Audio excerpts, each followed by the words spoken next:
Bonjour chers amis abonnés, je vous retrouve aujourd'hui pour une petite analyse des transits de Jean-Luc Mélenchon concernant le premier tour de l'élection présidentielle. Alors la date n'a pas été publiquement annoncée par Emmanuel Macron, mais nous avons à peu près une fourchette qui nous permet de dire qu'elle aura lieu soit le 11 avril, soit le 18 avril. Sur quoi me basais-je pour affirmer cela ? Eh bien, sur l'article 7 de la Constitution, qui prévoit que l'élection du nouveau président doit se tenir entre 20 et 35 jours avant l'expiration du mandat du président en exercice, lequel prend fin le 14 mai 2027. Et si j'applique la règle, eh bien, le premier tour devra donc avoir lieu entre le 9 et le 24 avril 2027. Or, dans cette période, eh bien, seuls 2 dimanches sont possibles, le 11 avril et le 18. Alors, j'ai retenu la date du 11 avril, d'une part parce que c'est la première chronologiquement, et d'autre part, ça ne bouge pas énormément entre celle du 11 et celle du 18, donc autant se simplifier la vie, n'est-ce pas ? Voilà, alors vous avez présentement sous les yeux la carte des transits de Jean-Luc Mélenchon pour la date du 11 avril. Et que remarque-t-on ? Je vous laisse deviner. ça crève les yeux, franchement, je pense que vous l'aurez tous trouvé. Eh bien oui, l'encadrement du Pluton natal de Mélenchon dans le signe du Lion et en maison 11 par Mars et Jupiter. La maison 11, c'est la maison de la vie politique, c'est la maison des appuis, la maison des associations, des projets collectifs. Et donc, quoi de mieux pour un homme politique qu'une conjonction Soleil-Pluton qui marque une extrême pugnacité, une extrême volonté de réussir à former des groupes politiques dans le but de réaliser un projet collectif. Et dans le signe du Lion, ça marque effectivement pour Mélenchon un rôle de premier plan, un rôle de leader. Le soleil dans son signe de domicile, c'est la place idéale pour être dans une position de chef charismatique comme souvent on la lui a octroyé et reconnu. Donc voilà, volonté de puissance, volonté de prendre le leadership sur le plan de la vie politique. Et nous voyons donc que Jupiter, la planète de la chance, le grand bénéfique en astrologie traditionnelle, se trouve sur Pluton, accompagné de Mars non loin de lui.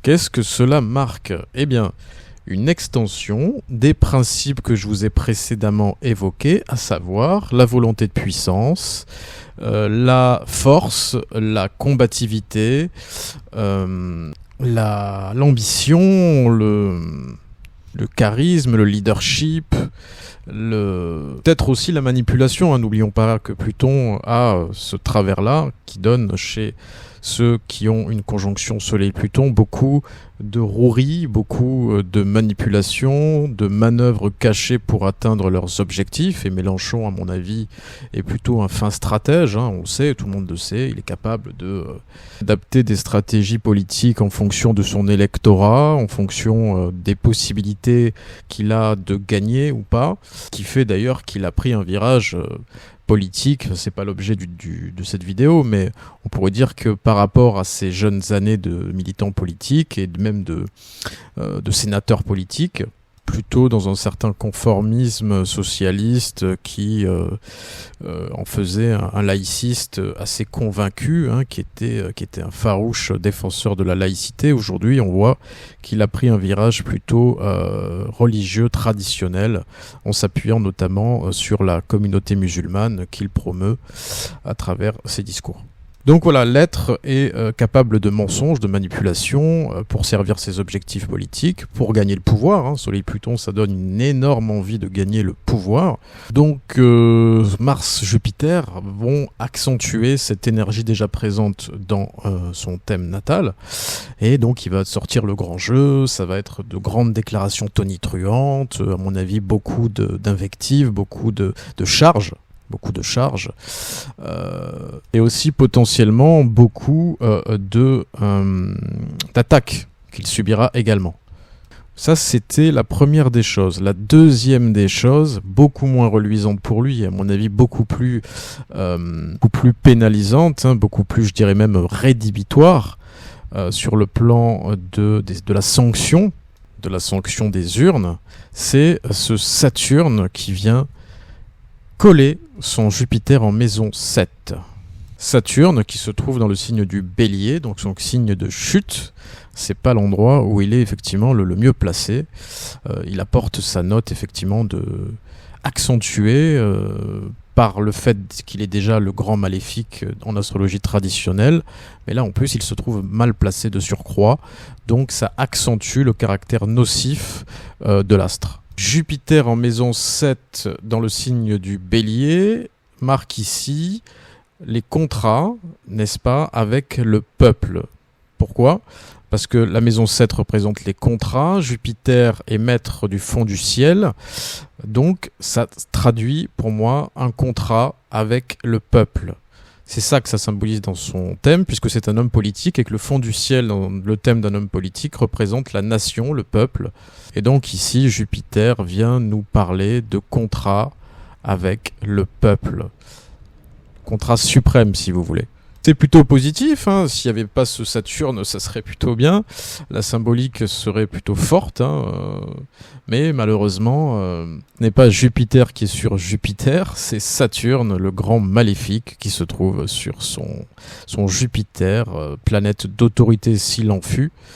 Voilà, donc pour moi, ça signe évidemment une sanction négative, des obstacles, un rejet du peuple. De surcroît, Saturne s'oppose à son Neptune natal, en maison 1 et dans le signe de la Balance.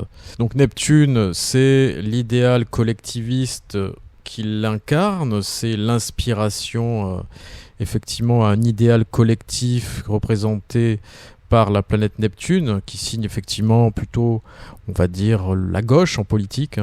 Neptune, c'est le collectif et Uranus, c'est l'individuel, l'individualisme même, comme Pluton d'ailleurs. Donc on voit que ce Saturne, principe de réalité, principe de frein, principe d'obstacle, vient frapper son Neptune. Et s'il y a d'ailleurs un parallélisme, et vous allez le voir, c'est assez frappant, on trouve Mercure et Neptune en transit, donc dans le signe du Bélier, également à l'opposition de Saturne. C'est à peu près la même chose finalement. Mercure-Neptune en Bélier, c'est le tribun qu'on connaît, ce sont ces grandes tirades lyriques, ces emportements dans le signe du Bélier, donc c'est tonitruant, c'est violent, c'est agressif, et c'est peut-être d'ailleurs excessif pour le peuple français qui aime bien la pondération, qui aime bien la mesure, le côté peut-être un petit peu technocratique, le côté un petit peu rassurant d'un homme politique qui maîtrise ses dossiers, qui se laisse pas emporter par ses sentiments et ses émotions. On se rappelle de Nicolas Sarkozy qui, malgré le fait d'être quelqu'un de très emporté lors des débats, était extrêmement professionnel. Et quand il s'est retrouvé face à Ségolène Royal lors du débat de l'entre-deux tours de 2007, eh bien, face à l'emportement presque hystérique de Ségolène Royal, Sarkozy, le malin Sarkozy, l'avocat, le fourbe, lui a dit « Écoutez, Madame Royal, pour être président de la République, il faut être calme. » Et là, sur la forme comme sur le fond, il a gagné le débat parce qu'il connaissait les attentes des Français en matière de président. On n'est pas aux États-Unis. Le show à l'américaine, ça ne fonctionne pas chez nous. Ça ne marche pas. Les Français attendent d'un homme politique du calme, du sérieux, de l'assurance et des connaissances extrêmement pointues sur les dossiers. Exactement la même chose avec Emmanuel Macron et Marine Le Pen lors du débat aussi de l'entre-deux tours. Quand Marine Le Pen a fait preuve d'impréparation sur ces dossiers, elle cherchait ses fiches, elle se trompait dans les affaires, etc. Ça a joué en sa défaveur. Et puis ensuite, elle s'est énervée, elle a été extrêmement agressive avec lui. Elle lui a reproché, elle était plus dans l'invective que dans le déroulement de son programme. Et ça ne marche pas en France. Ça ne fonctionne pas. Et Mélenchon est trop dans cet excès-là. Et pour moi, si vous voulez, ce transit Mercure-Neptune, Mercure maîtrise le milieu du ciel chez lui, donc c'est quand même une planète importante. Il est en plus conjoint, c'est le maître de l'ascendant également, hein, donc il est très très important chez Mélenchon. Ça marque effectivement que l'homme se prépare, que l'homme en maison 12 en plus, donc c'est un Mercure qui est retenu, c'est un Mercure qui est intériorisé, qui est minutieux, qui est préparé au débat en général. Mais voilà, chasser le naturel, il revient au galop. Son soleil conjoint à Pluton, son Mars également en le signe du lion, fait que c'est un être extrêmement emporté. Voilà, Mars, planète de feu, soleil, planète de feu, Pluton, planète de feu. C'est un être qui, quand il part dans ses grandes déclarations, est souvent dans l'outrance, franchit souvent la ligne rouge, et ça, les Français ne lui pardonnent pas. Et pour moi, c'est ce qui va se passer à mon avis. Bien sûr, je n'ai pas d'avis définitif, je n'affirme pas que Mélenchon ne sera pas au second tour, je vous livre simplement mon intime conviction à l'aune de l'analyse de ces transits que vous avez présentement sous les yeux. Si Jupiter, par exemple, avait été pile sur son soleil, ça aurait peut-être changé la donne, vous voyez ? Principe d'autorité, maître du fond du ciel, sur le soleil, principe de rayonnement social, principe également de rayonnement, d'autorité suprême, hein. Le soleil, c'est la royauté, hein, c'est la planète des rois. Ça aurait peut-être changé la donne. Je me serais dit, j'aurais eu une réserve, je me serais dit, bon, il y a des éléments positifs, des éléments négatifs. Ça sera peut-être du 50-50, mais là je trouve que Jupiter est un peu éloigné du Soleil. 8 degrés, 17 degrés Jupiter, 25 degrés le Soleil. Pour des aspects en transit, c'est un peu large. Généralement, les conjonctions, on prend plutôt 5 degrés. Donc, indirectement, par la conjonction à Pluton, il le touche un petit peu le Soleil. Puis en plus, il est dans le signe justement du Soleil, de son Soleil.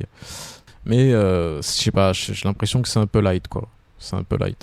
Voilà, donc Mercure-Neptune en maison 7 dans le signe du Bélier, outrance, déclaration tonitruante, excès, agressivité verbale qui vont le pénaliser par l'opposition à Saturne, qui est le principe de réalité.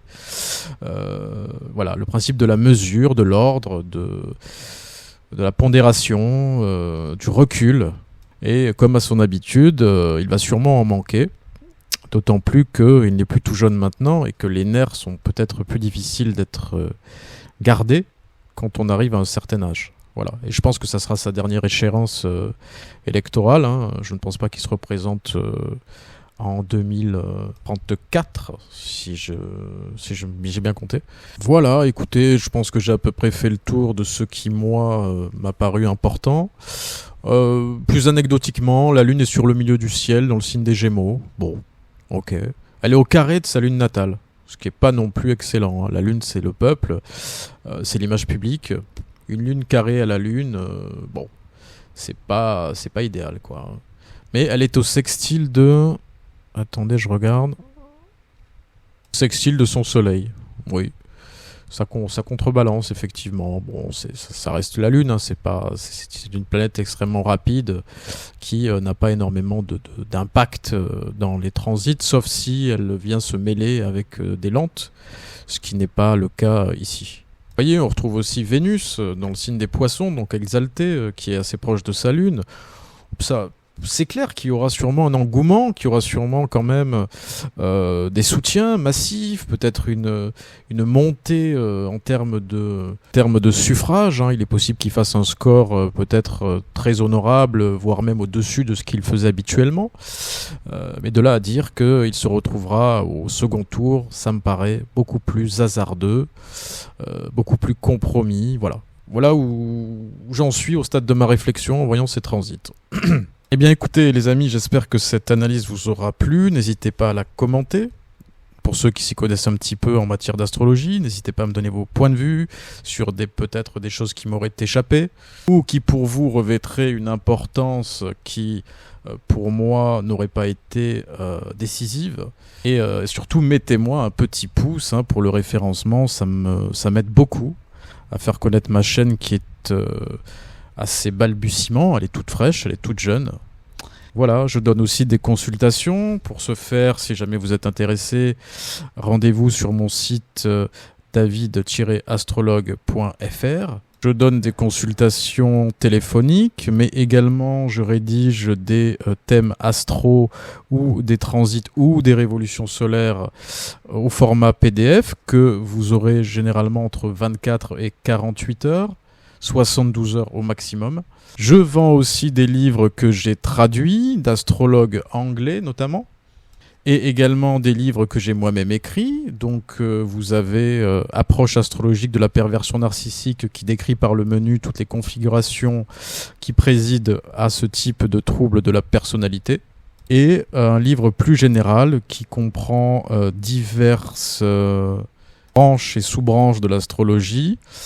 Donc vous avez de l'astrologie psychologique, de l'astrologie criminologique, de l'astrologie traditionnelle. Voilà, c'est un livre qui regroupe effectivement grand nombre de sujets extrêmement disparates mais complémentaires et qui s'intitule Les astres vus par un plutonien. Voilà les amis, je vous souhaite une excellente journée et vous dis à très vite pour une prochaine vidéo.